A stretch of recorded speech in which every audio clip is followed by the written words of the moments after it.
ಆತ್ಮೀಯ ವಿದ್ಯಾರ್ಥಿಗಳೇ, ಇವತ್ತಿನ ಒಂದು ಅವಧಿಯಲ್ಲಿ ನಾವು ಉತ್ತರ ಭಾರತದ ಪ್ರಮುಖ ರಾಜಮನೆತನಗಳು ಅಂತಕ್ಕಂಥ ಒಂದು ಪಾಠದಲ್ಲಿ ಗುಪ್ತರು ಅಂತಕ್ಕಂಥ ಒಂದು ಘಟಕವನ್ನು ಈಗ ಅಧ್ಯಯನ ಮಾಡೋಣ. ಹಾಗಾದರೆ ಈಗಾಗಲೇ ನಾವು ಈ ಉತ್ತರ ಭಾರತದ ಪ್ರಮುಖ ರಾಜಮನೆತನಗಳು ಅಂತಕ್ಕಂಥ ಒಂದು ಪಾಠದಲ್ಲಿ ಮೌರ್ಯರ ಆಡಳಿತವನ್ನು ನಾವು ನೋಡಿದ್ದೀವಿ. ಮೌರ್ಯರು ಯಾವ ರೀತಿಯಾಗಿರ್ತಕ್ಕಂಥ ಒಂದು ಸಾಧನೆಯನ್ನು ಮಾಡಿದರು, ಕುಶಾಣರ ಬಗ್ಗೆ ನಾವು ತಿಳಿದುಕೊಂಡಿವಿ. ಹಾಗಾದರೆ ಈ ಒಂದು ಅವಧಿಯಲ್ಲಿ ನಾವು ಈ ಗುಪ್ತ ವಂಶದ ಕುರಿತು ಅಂದರೆ ಗುಪ್ತ ರಾಜಮನೆತನದ ಕುರಿತು ಈಗ ನಾವೇನು ಮಾಡೋಣ, ಅಧ್ಯಯನ ಮಾಡೋಣ. ಹಾಗಾದರೆ ಈ ಘಟಕದ ಹೆಸರು ಗುಪ್ತರು ಅಂತಕ್ಕಂಥವರು. ಹಾಗಾದರೆ ಈ ಮೌರ್ಯರ ಆಡಳಿತ ಅಂತಕ್ಕಂಥದ್ದು ಕೊನೆಗೊಂಡ ನಂತರ ಮೌರ್ಯರ ಆಡಳಿತ ಅಂತಕ್ಕಂಥದ್ದು ಕೊನೆಗೊಂಡ ನಂತರ ಏನಾಗ್ತಾ ಇದೆ ಅಂತಂದ್ರೆ ಮತ್ತೊಂದು ಸಾಮ್ರಾಜ್ಯವನ್ನ, ಹೊಸ ಸಾಮ್ರಾಜ್ಯವನ್ನ ಕಟ್ಟಿದವರು ಯಾರು ಅಂತಂದ್ರೆ ಈ ಗುಪ್ತರು ಅಂತ ಹೇಳ್ತಾ ಇದ್ದಾರೆ. ಹಾಗಾದ್ರೆ ಈ ಗುಪ್ತ ವಂಶ ಅಂತಕ್ಕಂಥದ್ದು ಭಾರತದ ಒಂದು ಮಹತ್ವದ ಒಂದು ರಾಜಮನೆತನ ಅಂತೇಳಿ ಇದನ್ನು ಕರೀತಾ ಇದ್ದಾರೆ. ಭಾರತದ ಒಂದು ಮಹತ್ವದ ಒಂದು ರಾಜಮನೆತನ, ಮಹತ್ವದ ರಾಜಮನೆತನ ಇದಾಗಿರ್ತಕ್ಕಂಥದ್ದು ರಾಜಮನೆತನ. ಯಾಕಪ್ಪ ಅಂತಂದ್ರೆ ಅವತ್ತಿನ ಒಂದು ಕಾಲದಲ್ಲಿ ಮೌರ್ಯರ ಒಂದು ಆಡಳಿತವನ್ನು ಕೊನೆಗಾಣಿಸಿ ಅಧಿಕಾರದ ಒಂದು ಚುಕ್ಕಾಣಿಯನ್ನು ಹಿಡಿದಿರ್ತಕ್ಕಂಥ ಒಂದು ರಾಜವಂಶ ಯಾವುದು ಅಂತಂದ್ರೆ ಅದು ಈ ಗುಪ್ತ ರಾಜವಂಶ ಅಂತ ಹೇಳ್ತಾ ಇದ್ದಾರೆ. ಹಾಗಾದ್ರೆ ಅವತ್ತಿನ ಒಂದು ಕಾಲದಲ್ಲಿ ಇವರ ಒಂದು ರಾಜಧಾನಿ ಯಾವುದು ಆಗಿತ್ತು ಅಂತಂದ್ರೆ ಪಾಟಲಿಪುತ್ರ ಇವರ ಒಂದು ರಾಜಧಾನಿ. ಪಾಟಲಿಪುತ್ರ ಇವರ ಒಂದು ರಾಜಧಾನಿ ಆಗಿತ್ತು. ರಾಜಧಾನಿ ಈ ಪಾಟಲಿಪುತ್ರ ಅಂತಕ್ಕಂಥ ಒಂದು ಸ್ಥಳವನ್ನ ರಾಜಧಾನಿಯನ್ನಾಗಿ ಮಾಡಿಕೊಂಡು ಇವರು ತಮ್ಮದೇ ಆಗಿರ್ತಕ್ಕಂಥ ಒಂದು ಆಳ್ವಿಕೆಯನ್ನು ನಡೆಸಿರ್ತಕ್ಕಂಥದ್ದು ನಾವು ಕಾಣ್ತಿದ್ದೀವಿ. ಹಾಗಾದ್ರೆ ಈ ಗುಪ್ತರು ಅಂತಕ್ಕಂಥ ಒಂದು ರಾಜವಂಶದಲ್ಲಿ ಬರ್ತಕ್ಕಂಥ ಅತಿ ಪ್ರಮುಖವಾಗಿರ್ತಕ್ಕಂಥ ಇಬ್ಬರು ರಾಜರು ದೊರೆಗಳು ಯಾರು ಅಂತಂದ್ರೆ ಮೊದಲನೇದಾಗಿ ಬರ್ತಕ್ಕಂಥ ಒಬ್ಬ ರಾಜ, ಆತನ ಹೆಸರು ಸಮುದ್ರಗುಪ್ತ ಅಂತೇಳಿ ಆತನನ್ನು ಕರೀತಾ ಇದ್ದಾರೆ. ಇನ್ನು ಎರಡನೇದಾಗಿ ಬರ್ತಕ್ಕಂಥ ಮತ್ತೊಬ್ಬ ರಾಜ ಯಾರು ಅಂದ್ರೆ ಆತನ ಹೆಸರು ಎರಡನೇ ಚಂದ್ರಗುಪ್ತ ಅಂತೇಳಿ ಆತನನ್ನ ಕರೀತಾ ಇದ್ದಾರೆ. ಮೊದಲನೇದಾಗಿ ಬರ್ತಕ್ಕಂಥ ಒಬ್ಬ ಪ್ರಸಿದ್ಧ ದೊರೆ ಯಾರು? ಸಮುದ್ರಗುಪ್ತ. ಸಮುದ್ರಗುಪ್ತ. ಹಾಗಾದ್ರೆ ಈತನು ಮಾಡಿರ್ತಕ್ಕಂಥ ಒಂದು ಸಾಧನೆಗಳು ಏನು? ಸಾಧನೆಗಳು ಸಮುದ್ರಗುಪ್ತ ಮಾಡಿರ್ತಕ್ಕಂಥ ಒಂದು ಸಾಧನೆಗಳು ಏನು ಅನ್ನೋದನ್ನ ಈಗ ನಾವು ಅರಿತುಕೊಳ್ಳೋಣ. ಹಾಗಾದ್ರೆ ಈ ಗುಪ್ತ ವಂಶದಲ್ಲಿ ಬರ್ತಕ್ಕಂಥ ಈ ಸಮುದ್ರಗುಪ್ತ ಅಂತಕ್ಕಂಥ ಒಬ್ಬ ರಾಜ ಮಹಾಪರಾಕ್ರಮಿಯಾಗಿರ್ತಕ್ಕಂಥ ಒಬ್ಬ ದೊರೆಯಾಗಿದ್ದ. ಈತನ ಒಂದು ದಿಗ್ವಿಜಯವನ್ನ, ಈತನ ಕುರಿತಿರ್ತಕ್ಕಂಥ ಒಂದು ಅಲಹಾಬಾದಿನ ಒಂದು ಸ್ತಂಭ ಶಾಸನ ಅಂತ ನಾವೇನು ಕೇಳ್ತಾ ಇದ್ದೀವಿ. ಅಲಹಾಬಾದಿನಲ್ಲಿ ಸಿಕ್ಕಿರ್ತಕ್ಕಂಥ ಸ್ತಂಭದ ಒಂದು ಮೇಲಿನ ಒಂದು ಶಾಸನ ಈತನ ಕುರಿತು ವಿವರಣೆಯನ್ನು ನೀಡ್ತಾ ಇದೆ. ಸಮುದ್ರಗುಪ್ತನ ಒಂದು ದಿಗ್ವಿಜಯಗಳನ್ನು ಕುರಿತು ಅಲಹಾಬಾದಿನ ಒಂದು ಸ್ತಂಭದ ಮೇಲಿನ ಒಂದು ಶಾಸನ ಅದರ ಒಂದು ವಿವರಣೆಯನ್ನು ಕೊಡ್ತಾ ಇರತಕ್ಕಂಥದ್ದು ನಾವು ಕಾಣ್ತಾ ಇದ್ದೀವಿ. ಹಾಗಾದ್ರೆ ಈ ಒಂದು ಶಾಸನವನ್ನ ಈ ಸಮುದ್ರಗುಪ್ತನ ಆಸ್ಥಾನ ಕವಿಯಲ್ಲಿರ್ತಕ್ಕಂಥ ಹರಿಸೇನ ಅಂತೇಳಿ ಆತನ ಹೆಸರು, ಆತ ರಚನೆ ಮಾಡಿರ್ತಕ್ಕಂಥದ್ದು ನಾವು ಕಾಣ್ತಾ ಇದ್ದೀವಿ. ನೋಡಿ ಮಕ್ಕಳೇ, ಈ ಸಮುದ್ರಗುಪ್ತನ ಒಂದು ಆಸ್ಥಾನದ ಕವಿಯಲ್ಲಿರ್ತಕ್ಕಂಥ ಹರಿಸೇನ ಅಂತೇಳಿ ಆತನ ಹೆಸರು, ಆತ ಇದನ್ನ ರಚನೆ ಮಾಡಿರ್ತಾನೆ ಅಂತೇಳಿ ಹೇಳ್ತಾ ಇದ್ದಾರೆ. ಹಾಗಾದ್ರೆ ಈ ಸಮುದ್ರಗುಪ್ತನ ಅವತ್ತಿನ ಒಂದು ಕಾಲದಲ್ಲಿ ಉತ್ತರ ಭಾರತದಲ್ಲಿರ್ತಕ್ಕಂಥ 9 ಜನ ರಾಜರನ್ನ ಆತ ಸೋಲಿಸ್ತಾ ಇದ್ದಾನೆ. ಅಷ್ಟು ಮಹಾಪರಾಕ್ರಮಿಯಾಗಿರ್ತಕ್ಕಂಥ ಒಬ್ಬ ದೊರೆ ಈತ ಆಗಿದ್ದ ಅಂತಕ್ಕಂಥದ್ದನ್ನ ನಾವು ನೆನಪಿನಲ್ಲಿ ಇಟ್ಕೋಬೇಕಾಗ್ತದೆ. ಉತ್ತರ ಭಾರತವನ್ನು ಆಧಾರಿರ್ತಕ್ಕಂಥ 9 ಜನ ರಾಜರನ್ನ ಅವತ್ತಿನ ಕಾಲದಲ್ಲಿ ಈತ ಸೋಲಿಸುವಲ್ಲಿ ಯಶಸ್ವಿಯಾಗ್ತಾ ಇದ್ದಾನ. ಈತ ಉತ್ತರ ಭಾರತದಲ್ಲಿರ್ತಕ್ಕಂಥ 9 ಜನ ರಾಜರನ್ನ ಸೋಲಿಸುವುದನ್ನ ಕಂಡಿರ್ತಕ್ಕಂಥ ಚಿಕ್ಕ ಪುಟ್ಟ ರಾಜರು ಏನ್ ಮಾಡಿದ್ರು ಅಂದ್ರೆ ಈತನ ಒಂದು ಅಧಿಕಾರವನ್ನ ಅವ್ರೇನ್ ಮಾಡ್ತಾರ, ಒಪ್ಕೊಳ್ತಾ ಇದ್ದಾರೆ. ಹಾಗಾದ್ರೆ ಅವತ್ತಿನ ಕಾಲದಲ್ಲಿ ಈ ಸಮುದ್ರಗುಪ್ತನಿರ್ತಕ್ಕಂಥ ಪ್ರಚಂಡ ಶಕ್ತಿಯನ್ನ ಅರಿತುಕೊಂಡು ಇನ್ನು ಇರತಕ್ಕಂಥ ಚಿಕ್ಕ ಪುಟ್ಟ ರಾಜರುಗಳು ತಾವಾಗಿಯೇ ಈ ಸಮುದ್ರಗುಪ್ತನಿಗೆ ಏನ್ ಮಾಡ್ತಾ ಇದ್ದಾರೆ, ಶರಣಾಗ್ತಾ ಇದ್ದಾರೆ. ಆತನಿಗೆ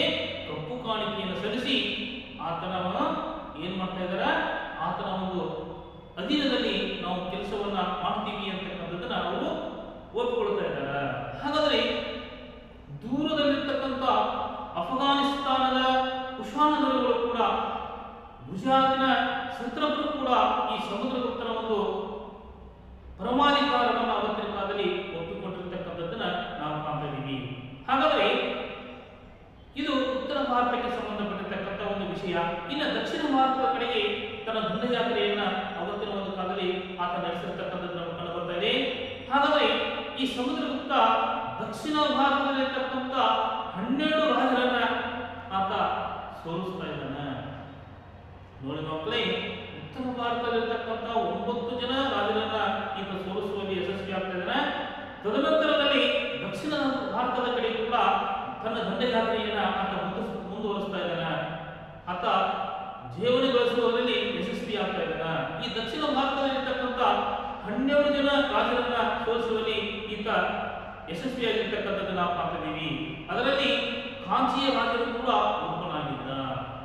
ಕಾಂಚಿ ಅಂತಕ್ಕಂಥ ಒಂದು ಪ್ರದೇಶವನ್ನ ಸ್ಥಳವನ್ನು ಆಳ್ತಾ ಇರ್ತಕ್ಕಂಥ ಒಬ್ಬ ರಾಜನು ಕೂಡ ಆಗಿದ್ದ. ಹೀಗಾಗಿ ಈ ಒಂದು ದಕ್ಷಿಣ ಭಾರತದ ದಂಡಯಾತ್ರೆಯ ಒಂದು ಸವಿ ನೆನಪಿಗಾಗಿ ಅವತ್ತಿನ ಕಾಲದಲ್ಲಿ ಈ ಸಮುದ್ರಗುಪ್ತ ರಾಜ ಏನು ಮಾಡಿದ್ರೆ ಅಶ್ವಮೇಧ ಯಾಗವನ್ನು ಅವತ್ತಿನ ಕಾಲದಲ್ಲಿ ಮಾಡಿರ್ತಕ್ಕಂಥದ್ದನ್ನ ನಾವು ಕಾಣ್ತಾ ಇದ್ದೀವಿ. ಅಷ್ಟು ಮಹಾಪರಾಕ್ರಮಿಯಾಗಿರ್ತಕ್ಕಂಥ ಪ್ರಭಾವಶಾಲಿಯಾಗಿರ್ತಕ್ಕಂಥ ಒಬ್ಬ ರಾಜ ಈತನಾಗಿದ್ದ ಅಂತೇಳಿ ನಾವು ಹೇಳಬಹುದು. ಹಾಗಾದ್ರೆ ಈ ಸಮುದ್ರಗುಪ್ತ ಅಂತಕ್ಕಂಥ ಒಬ್ಬ ದೊರೆ ವಿದ್ಯಾಕೋಶಗಳು ಕೂಡ ಆಗಿದ್ದ, ಜೊತೆಗೆ ಸ್ವತಃ ಕವಿಯೂ ಕೂಡ ಆಗಿದ್ದ, ಸಂಗೀತಗಾರ ಕೂಡ ಆಗಿದ್ದ ಅಂತೇಳಿ ಹೇಳ್ತಾ ಇದ್ದಾರೆ. ಹೀಗಾಗಿ ಆತನಿಗೆ ಕವಿರಾಜ ಅಂತಕ್ಕಂಥ ಒಂದು ಬಿರುದು ಕೂಡ ಆತ ಧರಿಸಿದ್ದ ಅಂತಕ್ಕಂಥದ್ದನ್ನ ನಾವು ತಿಳಿದುಕೊಳ್ಳಬೇಕಾಗ್ತದೆ. ಆತನು ವೀಣೆಯನ್ನು ನುಡಿಸ್ತಾ ಇರತಕ್ಕಂಥ ಒಂದು ಚಿತ್ರ, ಆತನು ಚಲಾವಣೆಯಲ್ಲಿರತಕ್ಕಂಥ ಒಂದು ನಾಣ್ಯಗಳ ಮೇಲೆ ಮುದ್ರಿತವಾಗಿತ್ತು ಅಂತಕ್ಕಂಥದ್ದನ್ನ ನಾವು ತಿಳಿದುಕೊಳ್ಳಬೇಕಾಗ್ತದೆ. ಹೀಗೆ ಈ ಸಮುದ್ರಗುಪ್ತ ಅಂತಕ್ಕಂಥ ಒಬ್ಬ ದೊರೆ, ಆತನ ಒಂದು ಆಸ್ಥಾನದಲ್ಲಿ ಅನೇಕ ಹಿರಿಯ ಬೌದ್ಧ ವಿದ್ವಾಂಸರು ಮತ್ತು ಮಂತ್ರಿಗಳು ಕೂಡ ಆತನ ಹತ್ತಿರ ಆಚಾರ್ಯವನ್ನು ಪಡ್ಕೊಂಡಿದ್ರು ಅಂತಕ್ಕಂಥದ್ದನ್ನ ನಾವು ತಿಳ್ಕೋಬೇಕಾಗ್ತದೆ. ಅದರಲ್ಲಿ ಒಬ್ಬ ಮಹಾನ್ ವ್ಯಕ್ತಿ ಯಾರು ಅಂದರೆ ವಸುಬಂಧು ಅಂತೇಳಿ ಆತನ ಹೆಸರು. ಆತ ಈ ಹಿರಿಯ ಬೌದ್ಧ ವಿದ್ವಾಂಸರು ಕೂಡ ಆಗಿದ್ದ, ಒಬ್ಬ ಮಂತ್ರಿ ಕೂಡ ಆಗಿದ್ದ. ಆತನು ಕೂಡ ಈ ಸಮುದ್ರಗುಪ್ತನ ಒಂದು ಆಸ್ಥಾನದಲ್ಲಿ ಆತ ಅವತ್ತಿನ ಕಾಲದಲ್ಲಿ ರಾಜಾಶ್ರಯವನ್ನು ಪಡ್ಕೊಂಡಿದ್ದ. ಇನ್ನ ಈ ಸಮುದ್ರಗುಪ್ತನ ಒಂದು ಕಾಲದಲ್ಲಿ ಚಿನ್ನದ ನಾಣ್ಯಗಳು ಅಂತಕ್ಕಂಥವು ಚಲಾವಣೆಯಲ್ಲಿದ್ದವು.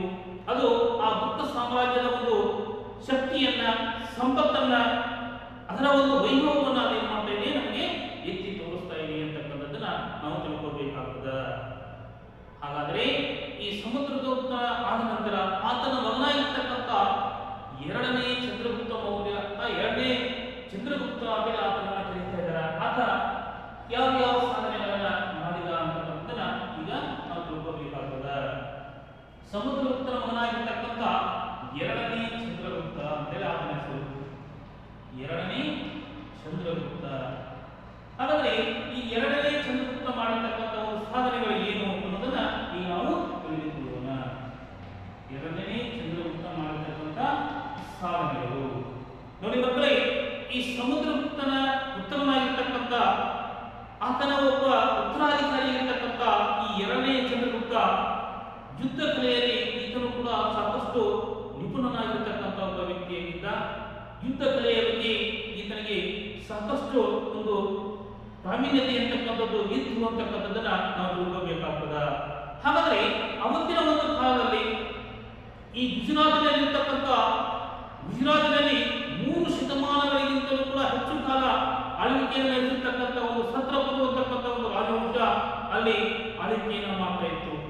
ಆ 3 ಶತಮಾನಗಳಿಗೂ ಹೆಚ್ಚು ಕಾಲ ಆಳ್ವಿಕೆಯನ್ನು ಮಾಡ್ತಾ ಇರತಕ್ಕಂಥ ಸತ್ರಪರನ್ನ ಸೋಲಿಸುವಲ್ಲಿ ಈ 2ನೇ ಚಂದ್ರಗುಪ್ತ ಯಶಸ್ವಿ ಆಗ್ತಾ ಇರತಕ್ಕಂಥದ್ದನ್ನ ನಾವು ಕಾಣ್ತಾ ಇದ್ದೀವಿ.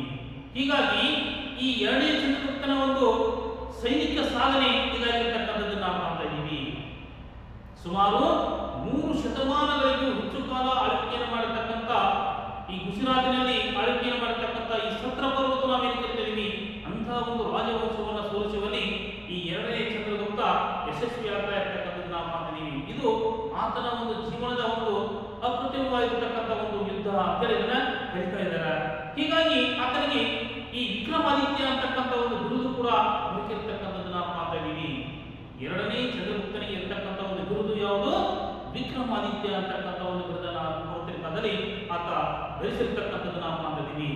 ಹಾಗಾದ್ರೆ ಅವತ್ತಿನ ಕಾಲದಲ್ಲಿ ಒಂದು ಹೊಸ ಬಗೆಯಾಗಿರ್ತಕ್ಕಂಥ ಒಂದು ಚಿನ್ನದ ನಾಣ್ಯಗಳನ್ನ ಈತ ಚಲಾವಣೆಗೆ ತಂದಿರತಕ್ಕಂಥದ್ದು ನಾವು ಕಾಣ್ತಾ ಇದ್ದೀವಿ. ಆತನ ಆಸ್ಥಾನದಲ್ಲಿ ಮಹಾಕವಿಯಾಗಿರ್ತಕ್ಕಂಥ ಕಾಳಿದಾಸ, ಇತರ ಪ್ರಖ್ಯಾತಿಯನ್ನು ಹೊಂದಿರತಕ್ಕಂಥ ವಿದ್ವಾಂಸರು ಕೂಡ ಆತನ ಆಸ್ಥಾನದಲ್ಲಿ ಆಚಾರ್ಯವನ್ನು ಅವತ್ತಿನ ಕಾಲದಲ್ಲಿ ಪಡೆದುಕೊಂಡಿದ್ದಿರುವಂತಕ್ಕಂಥದ್ದು ನಾವು ತಿಳ್ಕೊಬೇಕಾಗ್ತದೆ. ಹಾಗಾದ್ರೆ ಈ ಎರಡನೇ ಚಂದ್ರಗುಪ್ತನ ಒಂದು ಸಾಮ್ರಾಜ್ಯ ಅಂತಕ್ಕಂಥದ್ದು ಆರ್ಥಿಕ ಕ್ಷೇತ್ರದಲ್ಲಿ ಭಾರಿ ಒಂದು ಸಮೃದ್ಧಿಯನ್ನ ಅವತ್ತಿನ ಕಾಲದಲ್ಲಿ ಸಾಧಿಸಿತ್ತು ಅಂತೇಳಿ ಹೇಳ್ತಾ ಇದ್ದಾರೆ. ಅಪ್ರತಿಮವಾಗಿರ್ತಕ್ಕಂಥ ಒಂದು ಸಾಧನೆಯನ್ನು ಅವತ್ತಿನ ಕಾಲದಲ್ಲಿ ಅದು ಮಾಡಿತ್ತು ಅಂತಕ್ಕಂಥದ್ದು ತಿಳ್ಕೋಬೇಕಾಗ್ತದೆ. ಹಾಗಾದ್ರೆ ಸಾಹಿತ್ಯ ಇರ್ಬೋದು, ಮೂರ್ತಿ ಶಿಲ್ಪ ಇರ್ಬೋದು, ವಾಸ್ತುಶಿಲ್ಪ ಇರ್ಬೋದು, ಚಿತ್ರಕಲೆ ಇರ್ಬೋದು, ವಿಜ್ಞಾನ ಇರ್ಬೋದು, ಗಣಿತ, ಇವೆಲ್ಲ ಕ್ಷೇತ್ರಗಳಲ್ಲಿ ಹಿಂದೆಂದೂ ಕಾಣದ ಒಂದು ಅಗಾಧವಾಗಿರ್ತಕ್ಕಂಥ ಒಂದು ಸಾಧನೆಗಳು ಎರಡನೇ ಚಂದ್ರಗುಪ್ತನ ಒಂದು ಕಾಲದಲ್ಲಿ ಆಗಿರ್ತಕ್ಕಂಥದ್ದನ್ನ ನಾವು ನೆನಪಿನಲ್ಲಿ ಇಟ್ಟುಕೊಳ್ಬೇಕಾಗ್ತದೆ. ಹಾಗಾದ್ರೆ ಈತನ ಆಡಳಿತವನ್ನು ನಡೆಸ್ತಾ ಇರತಕ್ಕಂಥ ಒಂದು ಸಂದರ್ಭದಲ್ಲಿ ಫಾಯಿಯಾನ್ ಅಂತಕ್ಕಂಥ ಒಬ್ಬ ಚೀನಾ ಬೌದ್ಧ ಭಿಕ್ಷು ಆತ ನಮ್ಮ ಭಾರತ ದೇಶಕ್ಕೆ ಭೇಟಿಯನ್ನು ಕೊಟ್ಟಿದ್ದ.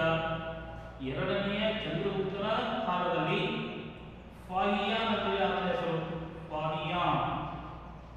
ಈತ ಚೀನಾ ದೇಶದ ಒಬ್ಬ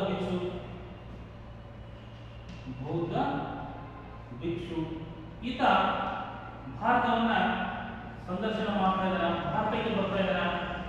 ಈ ಬೌದ್ಧ ಧರ್ಮದ ಒಂದು ಗೌರವವಾಗಿರ್ತಕ್ಕಂಥ ನಮ್ಮ ಭಾರತಕ್ಕೆ, ಆ ಭಾರತವನ್ನು ನೋಡಬೇಕು ಅಂತಕ್ಕಂಥ ಒಂದು ಆಶೆಯಿಂದ ಅವತ್ತಿನ ಒಂದು ಕಾಲದಲ್ಲಿ ತಾನು ಹುಟ್ಟಿರ್ತಕ್ಕಂಥ, ತಾನು ಬೆಳೆದಿರ್ತಕ್ಕಂಥ ಈ ಚೀನಾ ಅಂತಕ್ಕಂಥ ಒಂದು ದೇಶವನ್ನು ಬಿಟ್ಟು ಆತ ಏನ್ ಮಾಡ್ತಾ ಇದ್ದಾನೆ, ಈ ಬೌದ್ಧ ಧರ್ಮದ ಒಂದು ತವರನ್ನ ನೋಡಬೇಕು ಅಂತಕ್ಕಂಥ ಒಂದು ಹಂಬಲದಿಂದ ಅತಿಯಾಗಿರ್ತಕ್ಕಂಥ ಒಂದು ಆಶೆಯನ್ನು ಇಟ್ಟುಕೊಂಡು ಆತ ಭಾರತಕ್ಕೆ ಬರ್ತಾ ಇದ್ದಾನೆ. ಭಾರತಕ್ಕೆ ಬಂದ ನಂತರ ಈ ಎರಡನೇ ಚಂದ್ರಗುಪ್ತನ ಒಂದು ಕಾಲ ಆಗಿತ್ತು ಅಂತಕ್ಕಂಥದ್ದನ್ನ ಆತ ಹೇಳ್ತಾ ಇದ್ದಾನೆ. ಅವತ್ತಿನ ಒಂದು ಕಾಲದಲ್ಲಿ ಭಾರತದ ಒಂದು ಅನುಭವಗಳನ್ನ ಇಡೀ ಭಾರತದಲ್ಲ ಸುತ್ತಾಡಿ ಅಲ್ಲಿರ್ತಕ್ಕಂಥ ಬೌದ್ಧ ಧರ್ಮದ ಒಂದು ಸ್ಥಳಗಳಿಗೆ ಭೇಟಿಯನ್ನು ಕೊಟ್ಟು ಆ ನಂತರ ಆತನಿಗೆ ಆಗಿರ್ತಕ್ಕಂಥ ಒಂದು ಅನುಭವಗಳನ್ನ ಆತನ ಬರೆದಿರ್ತಕ್ಕಂಥ ಒಂದು ಪ್ರಸಿದ್ಧವಾಗಿರ್ತಕ್ಕಂಥ ಒಂದು ಕೃತಿ ಯಾವುದಂದ್ರೆ ಗೋಕೋಕಿ ಅಂತಕ್ಕಂಥ ಒಂದು ಕೃತಿಯಲ್ಲಿ ಆತ ತಾನು ಭಾರತದಲ್ಲಿ ಕಂಡು ಅನುಭವಿಸಿದ ಒಂದು ಅನುಭವಗಳನ್ನ ಆತ ಬರೆದಿರ್ತಕ್ಕಂಥದ್ದನ್ನ ನಾವು ಕಾಣ್ತಾ ಇದ್ದೀವಿ. ಬೌದ್ಧ ಭಿಕ್ಷು ಬರೆದಿರ್ತಕ್ಕಂಥ ಒಂದು ಕೃತಿ ಯಾವುದು? ಗೋಕೋಕಿ.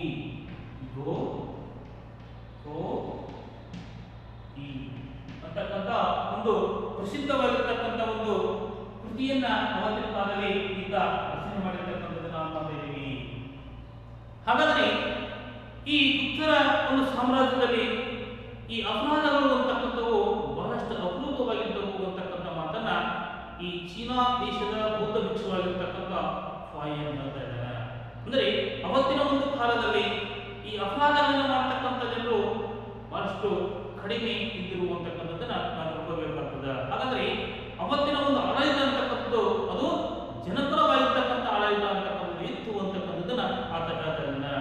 ಇನ್ನ ದೇಶ ಸಂಚಾರ ಕೂಡ ಅವತ್ತಿನ ಕಾಲದಲ್ಲಿ ಬಹಳಷ್ಟು ಸುಗಮವಾಗಿತ್ತು, ಸರಳವಾಗಿತ್ತು ಅಂತಕ್ಕಂಥ ಮಾತನ್ನ ಆತ ಹೇಳ್ತಾ ಇರ್ತಕ್ಕಂಥದ್ದು ನಾವು ಕಾಣ್ತಾ ಇದ್ದೀವಿ. ಹಾಗಾದ್ರೆ ಈ ಬೌದ್ಧ ಭಿಕ್ಷುವಾಗಿರ್ತಕ್ಕಂಥ ಫಾಯಿಯಾನ್ ಅನೇಕ ವರ್ಷಗಳ ಕಾಲ ಪ್ರವಾಸವನ್ನ ಮಾಡಿ ಈ ಬೌದ್ಧ ಕ್ಷೇತ್ರಗಳನ್ನ ಸಂದರ್ಶನ ಮಾಡ್ತಾ ಇದ್ದಾರೆ. ತದನಂತರದಲ್ಲಿ ಹಲವು ಬೌದ್ಧ ಧರ್ಮ ಗ್ರಂಥಗಳೊಂದಿಗೆ ಏನ್ ಮಾಡ್ತಾ ಇದ್ದಾನೆ, ತನ್ನ ದೇಶಕ್ಕೆ ಆತ ಹಿಂತಿರುಗ್ತಾ ಇದ್ದಾನೆ. ಇಲ್ಲಿ ಬಂದ ನಂತರ ಇಡೀ ಭಾರತದ ತುಂಬೆಲ್ಲ ಸಂಚಾರವನ್ನ ಮಾಡಿ ಬೌದ್ಧ ಕ್ಷೇತ್ರಗಳಿಗೆ ಭೇಟಿಯನ್ನು ಕೊಟ್ಟು ಅಲ್ಲಿ ಆಗಿರ್ತಕ್ಕಂಥ ಒಂದು ಅನುಭವಗಳನ್ನ ತಾನು ಹೊಂದಿರತಕ್ಕಂಥ ಒಂದು ಗೋಕೋಕಿ ಅಂತಕ್ಕಂಥ ಒಂದು ಕೃತಿಯನ್ನು ಬರೆದು ಏನ್ ಮಾಡ್ತಾ ಇದ್ದಾನೆ, ಹಿಂದಿರುಗುವಾಗ ಏನ್ ಮಾಡ್ತಾ ಇದ್ದಾನಪ್ಪ ಅಂದ್ರೆ ಈ ಹಲವು ಬೌದ್ಧ ಧರ್ಮ ಗ್ರಂಥಗಳೊಂದಿಗೆ ಆತ ಏನ್ ಮಾಡ್ತಾ ಇದ್ದಾನೆ, ತನ್ನ ದೇಶಕ್ಕೆ ಆತ ಮರಳುತ್ತಾ ಇರತಕ್ಕಂಥದ್ದು ನಾವು ಕಾಣ್ತಾ ಇದ್ದೀವಿ. ಅವುಗಳನ್ನ ಅಲ್ಲಿ ಹೋದ ನಂತರ ಆತ ಏನ್ ಮಾಡ್ತಾ ಇದ್ದಾನೆ, ಚೀನಿ ಭಾಷೆಗೆ ಆತ ಭಾಷಾಂತರಗೊಳಿಸ್ತಾ ಇರತಕ್ಕಂಥದ್ದನ್ನ ನಾವು ಕಾಣ್ತಾ ಇದ್ದೀವಿ. ಹಾಗಾದ್ರೆ ಇನ್ನು ಮುಂದೆ ಬರ್ತಕ್ಕಂಥ ಒಂದು ಘಟಕ ಏನಂದ್ರೆ ಗುಪ್ತರು ಕೊಟ್ಟಿರ್ತಕ್ಕಂಥ ಒಂದು ಕೊಡುಗೆಗಳು ಏನು, ಗುಪ್ತರ ಕೊಡುಗೆಗಳು.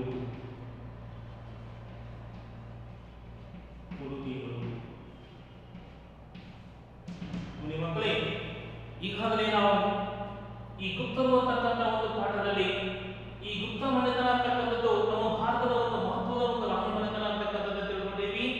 ಅವರ ಒಂದು ರಾಜಧಾನಿ ಪಾಟಲಿಪುತ್ರ ಆಗಿತ್ತು ಅಂತಕ್ಕಂಥದ್ದು ತಿಳ್ಕೊಂಡಿವಿ. ಸಮುದ್ರಗುಪ್ತನ ಒಂದು ಸಾಧನೆಗಳ ಕುರಿತು ಅಧ್ಯಯನವನ್ನು ಮಾಡಿದ್ದೀವಿ. ಸಮುದ್ರಗುಪ್ತನ ಮಗನಾಗಿರ್ತಕ್ಕಂಥ ಎರಡನೇ ಚಂದ್ರಗುಪ್ತ ಅಂತ ಆತನ ಹೆಸರು, ಆತನ ಒಂದು ಸಾಧನೆಗಳ ಕುರಿತು ಕೂಡ ಈಗ ನಾವು ತಿಳ್ಕೊಂಡಿವಿ. ಈ ಎರಡನೇ ಚಂದ್ರಗುಪ್ತನ ಒಂದು ಕಾಲದಲ್ಲಿ ಚೀನಾ ದೇಶದ ಬೌದ್ಧ ಭಿಕ್ಷುವಾಗಿರ್ತಕ್ಕಂಥ ಫಾಹಿಯಾನ್ ಅಂತ ಆತನ ಹೆಸರು, ಆತ ನಮ್ಮ ಭಾರತಕ್ಕೆ ಭೇಟಿಯನ್ನು ಕೊಟ್ಟಿದ್ದ. ಆತನು ಇರತಕ್ಕಂಥ ಒಂದು ಕೃತಿ ಯಾವುದು ಗೋಕೋಕಿ ಅಂತಕ್ಕಂಥದ್ದನ್ನ ನಾವು ತಿಳ್ಕೊಂಡಿದ್ದೀವಿ. ಇನ್ನ ಗುಪ್ತರು ಕೊಟ್ಟಿರ್ತಕ್ಕಂಥ ಕೊಡುಗೆಗಳ ಕುರಿತು ಈಗ ನಾವು ಅಧ್ಯಯನವನ್ನ ಮಾಡೋಣ. ಹಾಗಾದ್ರೆ ಈ ಗುಪ್ತರು ಅವತ್ತಿನ ಒಂದು ಕಾಲದಲ್ಲಿ ಸಂಸ್ಕೃತ ಸಾಹಿತ್ಯಕ್ಕೆ ಹೆಚ್ಚಿನ ಒಂದು ಪ್ರೋತ್ಸಾಹವನ್ನು ಅವತ್ತಿನ ಕಾಲದಲ್ಲಿ ನೀಡಿದ್ರು ಅಂತಕ್ಕಂಥದ್ದು ನಮಗೆ ಕಂಡು ಬರ್ತಾ ಇದೆ. ಅವತ್ತಿನ ಕಾಲದಲ್ಲಿ ಈ ಸಂಸ್ಕೃತ ಭಾಷೆಯಲ್ಲಿ ಸಾಹಿತ್ಯ ಅಂತಕ್ಕಂಥದ್ದು ಹುಲುಸಾಗಿ ಬೆಳೆದಿರ್ತಕ್ಕಂಥದ್ದು ನಾವು ಕಾಣ್ತಾ ಇದ್ದೀವಿ. ಕಾಳಿದಾಸ ಅವತ್ತಿನ ಕಾಲದಲ್ಲಿ ಈ ಗುಪ್ತ ಕಾಲದಲ್ಲಿರ್ತಕ್ಕಂಥ ಒಬ್ಬ ಮಹಾಕವಿ, ಯಾರು? ಆತನ ಹೆಸರು ಕಾಳಿದಾಸ ಅಂತ ಕರೀತಾ ಇದ್ದಾರೆ. ಕಾಳಿದಾಸ ಈತನು ಅವತ್ತಿನ ಕಾಲದಲ್ಲಿ ಅವರ ಆಸ್ಥಾನದಲ್ಲಿರ್ತಕ್ಕಂಥ ಒಬ್ಬ ಮಹಾಕವಿಯಾಗಿದ್ದ. ಯಾರು? ಕಾಳಿದಾಸ ಮಹಾಕವಿ.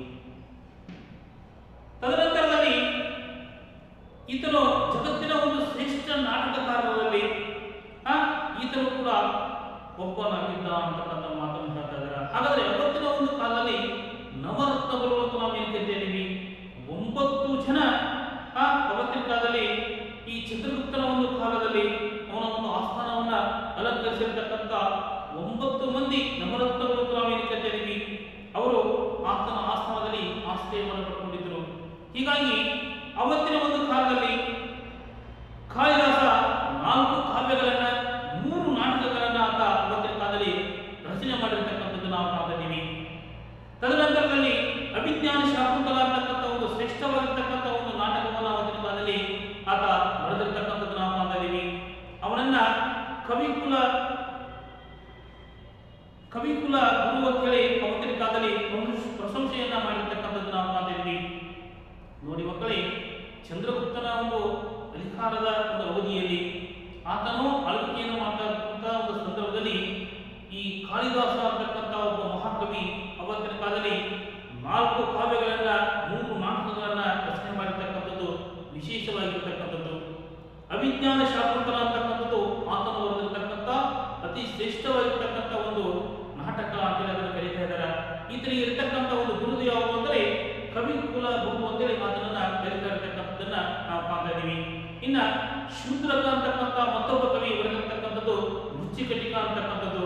ತದನಂತರದಲ್ಲಿ ವಿಶಾಖದತ್ತನ ಒಂದು ನಾಟಕ ಯಾವುದು ಮುದ್ರಾ ರಾಕ್ಷಸ ಅಂತಕ್ಕಂಥ ಒಂದು ನಾಟಕವನ್ನ ಅವತ್ತಿನ ಕಾಲದಲ್ಲಿ ಬರೆದಿರ್ತಕ್ಕಂಥದ್ದು ನಾವು ಕಾಣ್ತಾ ಇದ್ದೀವಿ. ತದನಂತರದಲ್ಲಿ ಈ ವಿಷ್ಣು ಶರ್ಮಾ ಅಂತಕ್ಕಂಥ ಮತ್ತೊಬ್ಬ ವ್ಯಕ್ತಿ ಬರ್ತಾ ಇದ್ದಾನೆ, ಆತ ಪಂಚತಂತ್ರ ಅಂತಕ್ಕಂಥ ಒಂದು ಕಥಾ ಸಂಗ್ರಹವನ್ನು ಅವತ್ತಿನ ಕಾಲದಲ್ಲಿ ರಚನೆ ಮಾಡಿರ್ತಕ್ಕಂಥದ್ದು ನಾವು ಕಾಣ್ತಾ ಇದ್ದೀವಿ. ಇನ್ನ ಅಮರ ಸಿಂಹ ಅಂತಕ್ಕಂಥ ಮತ್ತೊಬ್ಬ ವ್ಯಕ್ತಿ ಅಮರಕೋಶ ಅಂತಕ್ಕಂಥ ಒಂದು ಶಬ್ದಕೋಶವನ್ನು ಅವತ್ತಿನ ಕಾಲದಲ್ಲಿ ಆತ ಬರೆದಿರ್ತಕ್ಕಂಥದ್ದು ನಾವು ಕಾಣ್ತೀವಿ. ಹೀಗೆ ಅವತ್ತಿನ ಕಾಲದಲ್ಲಿ ಅಂದ್ರೆ ಗುಪ್ತರ ಒಂದು ಆಳ್ವಿಕೆಯ ಒಂದು ಕಾಲದಲ್ಲಿ ಸಾಕಷ್ಟು ಈ ಸಂಸ್ಕೃತ ಸಾಹಿತ್ಯ ಅಂತಕ್ಕಂಥದ್ದು ಹುಡುಸಾಗಿ ಬೆಳೆದಿರ್ತಕ್ಕಂಥದ್ದು ನಾವು ಕಾಣ್ತಾ ಇದ್ದೀವಿ. ಇನ್ನ ಗುಪ್ತರು ಈ ದೇವಾಲಯ ಒಂದು ವಾಸ್ತುಶಿಲ್ಪ ಕ್ಷೇತ್ರಕ್ಕೆ ಕೊಟ್ಟಿರ್ತಕ್ಕಂಥ ಒಂದು ಕೊಡುಗೆಗಳು ಏನು ಅನ್ನೋದನ್ನ ನಾವು ತಿಳ್ಕೋಬೇಕಾಗ್ತದೆ. ನಮ್ಮ ದೇಶದಲ್ಲಿ ಈ ಗುಪ್ತರು ಅನೇಕ ದೇವಾಲಯಗಳನ್ನ ಅವತ್ತಿನ ಕಾಲದಲ್ಲಿ ನಿರ್ಮಾಣ ಮಾಡಿರ್ತಕ್ಕಂಥದ್ದು ನಾವು ಕಾಣ್ತಾ ಇದ್ದೀವಿ. ಅವತ್ತಿನ ಒಂದು ಕಾಲದಲ್ಲಿ ಈ ಮಧ್ಯಪ್ರದೇಶದ ಸಾಂಚಿಯ ಒಂದು ದೇವಾಲಯ ಅಂತಕ್ಕಂಥದ್ದು, ಮಧ್ಯಪ್ರದೇಶದ ಸಾಂಚಿಯಲ್ಲಿರ್ತಕ್ಕಂಥ ಒಂದು ದೇವಾಲಯ ಭಾರತದ ಒಂದು ಪ್ರಾಚೀನ ದೇವಾಲಯಗಳಲ್ಲಿ ಅದು ಕೂಡ ಒಂದು ಆಗಿರ್ತಕ್ಕಂಥದ್ದು ನಾವು ಕಾಣ್ತಾ ಇದ್ದೀವಿ. ಇನ್ನ ಗುಪ್ತರ ಕಾಲದಲ್ಲಿ ನಿರ್ಮಾಣಗೊಂಡಿರ್ತಕ್ಕಂಥ ಇತರ ದೇವಾಲಯಗಳು ಯಾವುವು ಅಂತಂದ್ರೆ ಮಧ್ಯಪ್ರದೇಶದ ಬಿತರ್ಗಾಂವ್ ಅಂತಕ್ಕಂಥ ಒಂದು ಸ್ಥಳದಲ್ಲಿ ಇವರ ಒಂದು ದೇವಾಲಯ ಇರ್ತಕ್ಕಂಥದ್ದು ನಾವು ಕಾಣ್ತಾ ಇದ್ದೀವಿ. ಜೊತೆಗೆ ದೇವಗಢದಲ್ಲಿ ಕೂಡ ಇವರ ಒಂದು ಕಾಲದಲ್ಲಿ ನಿರ್ಮಾಣವಾಗಿರ್ತಕ್ಕಂಥ ದೇವಾಲಯಗಳು ಕಂಡು ಬರ್ತಾ ಇದ್ದಾವೆ. ಇನ್ನ ಈ ದೇವಗಢದಲ್ಲಿರ್ತಕ್ಕಂಥ ಈ ದಶಾವತಾರದ ಒಂದು ದೇವಾಲಯ, ಈ ವಿಷ್ಣುವಿನ ಒಂದು ಮೂರ್ತಿ ಶಿಲ್ಪ ಬಹಳ ಸುಂದರವಾಗಿರ್ತಕ್ಕಂಥ ಒಂದು ಮೂರ್ತಿ ಶಿಲ್ಪ ಅಲ್ಲಿ ಕೆತ್ತನೆಯಾಗಿರ್ತಕ್ಕಂಥದ್ದು ನಾವು ಕಾಣ್ತಾ ಇದ್ದೀವಿ. ಇನ್ನ ಗುಪ್ತರ ಕಾಲದಲ್ಲಿ ಅನೇಕ ಸ್ತೂಪ ಮತ್ತು ಚೈತ್ಯಾಲಯಗಳು ಅವತ್ತಿನ ಕಾಲದಲ್ಲಿ ನಿರ್ಮಾಣ ಆಗಿರ್ತಕ್ಕಂಥದ್ದು ನಾವು ಕಾಣ್ತಾ ಇದ್ದೀವಿ. ಸಾರನಾಥದಲ್ಲಿರ್ತಕ್ಕಂಥ 1 128 ಅಡಿ ಎತ್ತರದ ದಮೇಶ್ ಸ್ತೂಪ ಅಂತಕ್ಕಂಥದ್ದು ಅತಿ ಆಕರ್ಷಕವಾಗಿರ್ತಕ್ಕಂಥ ಒಂದು ಸ್ತೂಪ ಅದಾಗಿರ್ತಕ್ಕಂಥದ್ದು.